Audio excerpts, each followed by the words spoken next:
भाई अभी जो मैं तुम्हें दिखाने वाला हूँ ना, मतलब मैंने अपनी लाइफ में कभी नहीं देखा। क्या डिस्टोपियन चीज है भाई ये। मेघालय नाम सुन के ही हमारे दिमाग में आता है पहाड़, जंगल, नदी और वो क्लीन ग्रीन इंडिया जो टूरिस्ट वेबसाइट पर पोस्ट कार्ड बन के बिकता है। लेकिन इसी मेघालय में एक जगह है जहां नेचर के ऊपर भी पोल्यूशन की एक लेयर जम गई है। पूरे एरिया में इस टाइम पे धुआं ही धुआं है। कंपनी का जो खराब चीज है ना, वो लोग पाइप लगा के छोड़ देता है। हमारा बहन का औरत भी मर गया, वो भी सांस लेना नहीं सकता। प्लीज ऑफ कीजिए। नहीं, बिल्कुल नहीं करूंगा। आप हमको कैसे रोक सकते हो? देश का सबसे पोल्यूटेड गांव बन रहा है, उससे लोगों को यहाँ पे कैंसर हो रहा है, वो कौन बताएगा यार।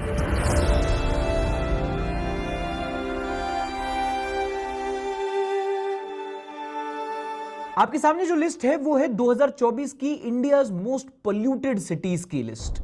इनमें से कुछ नाम आपको हर साल रिपीटेड दिखेंगे। गाजियाबाद, नोएडा, लोनी, फरीदाबाद, दिल्ली। लेकिन गेस करो इंडिया की सबसे पोल्यूटेड सिटी कौन सी रही? दिल्ली, गाजियाबाद, नोएडा, फरीदाबाद, लोनी नहीं, बल्कि है मेघालय का बर्नीहाट। बर्नीहाट का एवरेज PM 2.5 128 था। WHO की रिकमेंडेड लिमिट है 5, यानी कि उससे कई गुना ज्यादा। मेघालय को तो लैंड ऑफ क्लाउड्स कहते हैं ना। मेघालय में तो जंगल हैं, पहाड़ हैं, खूबसूरत झरने हैं, साफ सफाई है। तो मैं बर्नीहाट यही देखने गया कि कैसे इंडिया के one of the cleanest state में one of the most polluted city है। और जब आप गुजरोगे वहां से आपको पता नहीं पड़ेगा ये देश की सबसे पोल्यूटेड सिटी है। तुम देख रहे हो? मैं लगा सकता हूँ। कहाँ मिली है भाई? देख कितनी स्ट्रेट है। यही एग्जैक्टली यही वाली लकड़ी होती है जिससे बांसुरी बनती है। दिस इज जी स्किल। क्या नाम तुम्हारा? रामी। अब मेघालय एक ट्राइबल स्टेट है। वहां पर गाड़ो और खासी दो तरह की ट्राइबल कम्युनिटीज रहती हैं। अब गाड़ो खासी ट्राइब के जो लोग होते हैं वो ज्यादातर लोग हिंदी या अंग्रेजी नहीं बोलते, उनकी अपनी भाषाएं होती हैं। इसलिए वहां के लोगों से मैं बात कर पाऊं, एक लोकल से मिलना जरूरी था। अच्छा, मैं दिल्ली का आदमी हाँ हूँ। जी। दिल्ली में पोल्यूशन दिखता है कि हम अपनी जब मतलब खिड़की खोलते हैं ना, तो हम खिड़की खोल के दूसरी बिल्डिंग नहीं देख पाते क्योंकि वहाँ पे इतना पोल्यूशन होता है। तो यहाँ पे इतना काला काला क्यों है ये सब? कल वो पोल्यूशन निकलता है ना, वो फैक्ट्री है ना, फैक्ट्री से वो लोग आता है। अब यहाँ पे थोड़ा कॉन्टेक्स्ट देना जरूरी है कि बर्नीहाट मेघालय में तो है, पर वहां का पोल्यूशन टेक्निकली असम का है। मैप से समझो, अगर आप देखोगे तो गुवाहाटी असम और मेघालय की ऑलमोस्ट बॉर्डर पे पड़ता है। और गुवाहाटी से बस 20 किलोमीटर दूर जाओगे तो वहां पड़ता है बर्नीहाट। और हर शहर के आउटस्कर्ट्स पे उसकी इंडस्ट्रीज और फैक्ट्रीज होती हैं। ऐसी गुवाहाटी की जो इंडस्ट्रीज और फैक्ट्रीज हैं वो बर्नीहाट में है। अच्छा दोस्तों, है थोड़ा सा ब्रेक, बट आपको बताना जरूरी है कि इस तरह की डॉक्यूमेंट्रीज बनाने के लिए ट्रैवल करना, शूट करना, ये थोड़ा टफ होता है। पर उससे भी ज्यादा टफ होता है ट्रैवल करते हुए बैक होम अपने ऑफिसेज और उसके एक्सपेंसेस को ट्रैक करना। और अगर आपको भी ऐसे ही अपने एक्सपेंसेस को मैनेज करने में टाइम और एफर्ट लगता है और आपको परेशान कर रहा है, तो आपका काम उडू एक्सपेंसेस के साथ बहुत आसान हो सकता है। उडू एक्सपेंसेस के साथ आप अपने एक्सपेंसेस को इजीली कहीं से भी सबमिट कर सकते हो, डेस्कटॉप, मोबाइल या डायरेक्टली रिसिप्ट्स को मेल करके भी। और जो चीज मुझे सबसे ज्यादा पसंद है वो ये कि आपके सारे अपलोडेड एक्सपेंसेस अपने आप ग्रुप होकर रिपोर्ट में कन्वर्ट हो जाते हैं और फिर इन रिपोर्ट्स पे आप इजीली अप्रूवल्स ले सकते हो। और आपके सारे अप्रूव्ड एक्सपेंसेस आपके अकाउंट्स टेबल में ऑटोमेटिकली सिंक हो जाते हैं, मैनेज हो जाते हैं। और क्योंकि मैनुअली अकाउंट मैनेज करने की झंझट खत्म हो जाती है तो ह्यूमन एरर का स्कोप ही नहीं बचता। तो और सिर्फ अपने लिए नहीं, अपनी टीम के लिए भी, अपने एम्प्लॉइज, उनका रीएम्बर्समेंट स्टेटस, ये सब चेक कर सकते हो। और सारे एक साथ नहीं करने तो एम्प्लॉय नेम, डिपार्टमेंट, ये सारे फिल्टर्स लगा के एक्सपेंसेस को स्प्लिट करना हो, कोई स्पेशल नोट डालना हो, सब कुछ एक ही जगह हो जाता है। और आप अपनी अकाउंट रिपोर्ट को मल्टीपल फिल्टर्स के साथ फिर सेव कर सकते हो ताकि बाद में अगर कोई जरूरत पड़े तो ढूंढने में आसानी हो। इस सब से आपके अकाउंटेंट का काम आसान हो जाता है, मतलब आपका काम और आसान हो जाता है। इसे यूज करना भी सुपर इजी है। द बेस्ट पार्ट इज उडू का एक ऐप लाइफ टाइम फ्री है। और अगर आपको पूरा बिजनेस स्वीट चाहिए तो वो भी सिर्फ 580 रुपीज पर मंथ पर यूजर में आपको मिल जाता है। हाँ, सस्ता है, महंगा होता तो मैं खुद थोड़ी चलाता। तो अगर आप यूज करना चाहते हैं उडू एक्सपेंसेस या उडू के बाकी ऐप, तो डिस्क्रिप्शन और पिन कमेंट में लिंक दे रखा है, जाके चेक करो और उडू के साथ अपना बिजनेस आसान बनाओ। ये देखो, ये देखो पोल्यूशन देखिए कि पोल्यूशन एक बार देखिए इधर में।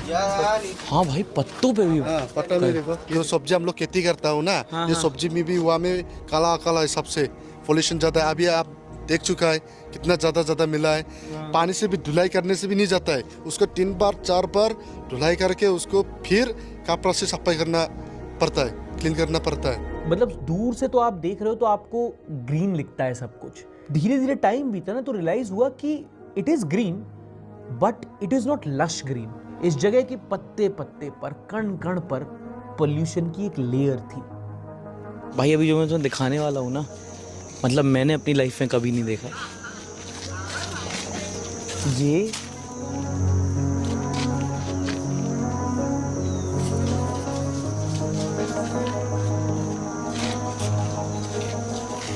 ये तुम्हें कलर दिख रहा है इसका,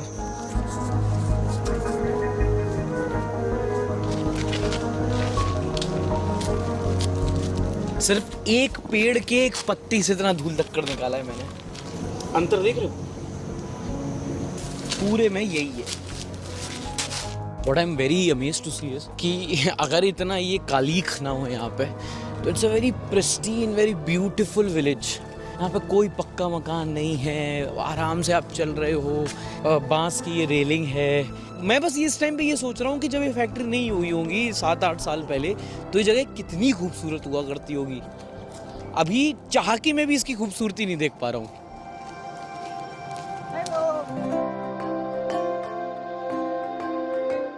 अच्छा, आपका नाम नहीं पूछा मैंने। ओ, मेरा नाम उर्मिला है। अभी आप क्या कर रहे हो? वो सब्जी बना रहे हैं, आप क्या कर रहे हो? और हम लकड़ी रख रहे, जंगल में गया ना इसलिए पूरा हम थक गया, इसलिए बोला हम बनाएगा बोला, तो वो हेल्प किया मेरे लिए। हाँ, तो ऐसे वो सब्जी बना देते हैं जब आप थक जाते हो? हाँ, तो वो बोला अब थक देगा तो हम बना के देगा, सब्जी बनाएगा, खाना बना के देगा, ऐसा बोल रहा था। तो हम बोला ठीक है, ऐसा बोला। हेल्प कभी कभी हेल्प भी करनी चाहिए हस्बैंड और से। बिल्कुल बिल्कुल, क्यों नहीं करनी चाहिए। इन दीदी का नाम उर्मिला था। तो ये बात कर रही थी, उनके जो हस्बैंड थे वो पास में खाना बना रहे थे, घर का साफ सफाई कर रहे थे, यानी जो घरेलू काम थे वो कर रहे थे। और ये मेरे लिए बहुत डिफरेंट था क्योंकि मैं नॉर्थ इंडिया से आता हूँ और वहाँ पर घर के काम जो होते हैं वो यूजुअली औरत करती है। अगर आदमी करता है और कोई घर पे आता है तो एक थोड़ी शर्म रह जाती है कि अरे घर पे आदमी काम करेगा सब देखेगा, लेकिन यहाँ पे ऐसा कुछ नहीं था। In a very unique way I saw equality, क्योंकि Meghalaya is one of the very few states in the country जहाँ पे अभी भी एक मेट्रियार्कल सोसाइटी है। इनफैक्ट जब शादी होती है तो लड़की अपना घर छोड़ करके लड़के के यहाँ नहीं आती, बल्कि यूजुअली लड़का अपना घर छोड़ करके लड़की के यहाँ शिफ्ट होता है। ये मैंने एक ऐसा पत्ती लिया ना, मैंने उसको ऐसे साफ किया, उससे पूरा गंदा गंदा हो गया। और दूसरा गांव में तो इतना नहीं है, इसमें ज्यादा है ना। ये पता है, ये पूरे कंट्री की सबसे पोल्यूटेड सिटी में आता है। इतना जस्ती पोल्यूशन हो गया ना। हाँ, पहला में इतना नहीं हुआ था। पहले कैसा था? पहला में तो ठीक था, मीडियम साइज था और पोल्यूशन भी इतना क्लियर था। अभी तो इतना पूरा ज़्यादा हो गया। मुझे ये पता, कभी कभी ऐसे ही जगह पे जाता हूँ तो बहुत फील होता है वहाँ के लोकल लोगों के लिए, क्योंकि उनकी लाइफ में ज़्यादा प्रोग्रेस नहीं है, उनकी लाइफ में ज़्यादा पैसे नहीं है। सबसे बड़ी बात यह है कि वो एक साफ़ जगह पे रहते हैं, वो एक साफ़ एनवायरनमेंट में रहते हैं। और जब उस जगह पे जहाँ पे बहुत अच्छा नेचर है, वहाँ पे फैक्ट्रियाँ लगती हैं, वहाँ पे धूल धक्कड़ पोल्यूशन होता है, तो ये लोग बस बीच में घुन की तरह पिस जाते हैं। उस फैक्ट्री का जो प्रॉफिट होता है वो वहाँ का मालिक ले जाता है, लेकिन उस फैक्ट्री से निकल रहा जो धुआं होता है वो इनके पल्ले पड़ता है। इनकी नॉर्मल लाइफ कई मायनों में अब नॉर्मल हो जाती है। ये अपने घर पे जो सब्जी उगाते थे वही बना के खा लेते थे और वही के नेचर के बीच में रह रहे हैं। अब अपनी ही घर की उगाई सब्जी को 3 बार धोना पड़ता है, और फिर जो बीमारियां होती हैं वो भी इन्हीं लोग को होती हैं। कहने को कुछ नहीं बदला, और अगर देखो तो सब कुछ बदल गया। नाम? राहुल। राहुल भाई कैसे हो? राहुल ठीक है। राहुल ठीक है। क्या कर रहे हो? मैं तो थोड़ा घर बना रहा है, क्या करेगा। अच्छा, घर बना रहे? टूट गया क्या ये? दूध किया। अच्छा, फिर कैसे इसको जोड़ रहे हो यहाँ से? और इसको जोड़ेगा। अच्छा, मैं तो ये हाथ देख रहे हो, मैंने बस एक पत्ता इसका यहाँ पे मैंने ऐसे किया और ये हाथ गंदा हो गया मेरा। तो कंपनी के लिए ऐसा है कि ना। कौन सा कंपनी? ये तो पीछे वाला। तो हम लोग सब बीमार होता है, इसलिए बीमार आपके घर में भी कोई बीमार पड़ा क्या? बीमार पड़ा है, खांसी बुखार ऐसा है। खांसी बुखार होता है? आपने ऐसे किसी को बोला नहीं कि इतना यहाँ पे हो रहा है, बच्चे भी सूंघ रहे हैं इसमें? तो बोला है, बोलने से भी कितना पर आता है, मानता नहीं, क्या करेगा। तो इतने पोल्यूशन में कैसे रहते हो आप लोग? क्या करोगे सर, रहता हूँ, जबरदस्ती रहना पड़ता है हम लोग। तो इधर ही गाँव है, इधर ही हम लोग जन्म स्थान है। हाँ, जैसे तैसे भी हम लोग खाना पड़ेगा, मेहनत करना पड़ेगा। यहाँ पे सबसे बड़ी फैक्ट्री कौन सी है? फैक्ट्री तो बहुत बड़ी है सर। वहाँ में बियर है, दारू का भी है, सीमेंट का भी है। ये हल्की स्मेल किस चीज की आ रही है? हाँ, एक नंबर पॉइंट में आया। और नोडी में थोड़ा आगे में जाएगा तो और स्मेल ज़्यादा आएगा, ज़्यादा और स्मेल आएगा ये दारू का। अच्छा, खाने नहीं सकता है। ये पोल्यूशन कब से हो रहा है यहाँ पे? 7 years, 7 8 years से अच्छा, समथिंग ऐसे होगा। उसके पहले सही था? उसका पहले सही था, थोड़ा ठीक था। अभी जो नया फैक्ट्री आया ना, हाँ तो उससे वो शुरू हो गया ये पोल्यूशन। हाँ। कौन सा नया फैक्ट्री? रॉयटर्स की रिपोर्ट है कि इस एक छोटे से टाउन में लगभग 80 हेवीली पोल्यूटिंग फैक्ट्रीज हैं। तो इस छोटी सी जगह में एमिशन बहुत होता है, पॉल्यूशन बहुत होता है, और इसकी जो टोपोग्राफी होती है वो थोड़ी सी ऐसी बॉल शेप्ड है, जिसकी वजह से पॉल्यूशन जनरेट तो होता है पर वो कहीं निकल नहीं पाता, वो ट्रैप होकर रह जाता है।